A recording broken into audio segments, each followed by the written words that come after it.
गांव उजाड़ खड़ा है, इसका जीवंत अतीत अब खंडहरों में एक भूत है। एक माँ विनाश के बीच बैठी है, एक बच्चे के खिलौने को पकड़े हुए। उसकी आंखें गहन दुहक को दर्शाती हैं। उसकी आंखें दर्द और निराशा के सागर, हानि और दिल टूटने की कहानी कहते हैं। खाली सड़कों से सन्नाटा गूंजता है। जो खो गया था उसकी एक डरावनी याद दिलाता है। उसे एक खुशहाल दिन याद आता है जो वर्तमान उजाड़पन के बिल्कुल विपरीत है। जब हंसी हवा में गूंजती थी, उसकी याद में गांव बच्चों के खेलने की आनंदमय आवाजों से गूंजता है, जो एक बार पनपे जीवन की मार्मिक याद दिलाता है।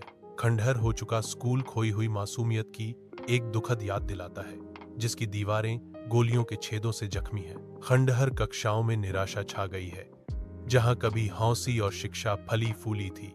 मुझे वह जीवंत स्थान याद है, अब एक गंभीर चुप्पी से बदल दिया गया। बच्चों के उत्सुक प्रश्न मेरी स्मृति में गूंजते हैं, जो वर्तमान उजाड़पन के विपरीत हैं। कभी अचरज भरी निगाहों से साझा की गई कहानियों की जगह अब युद्ध की कठोर सच्चाई ने ले ली है।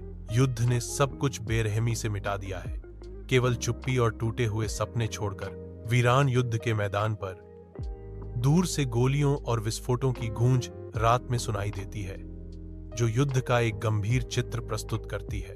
अकेला और खाई में कांपते हुए सैनिक का मन परिवार के विचारों और उनकी सुरक्षा के लिए एक तीव्र लालसा के साथ दौड़ता है।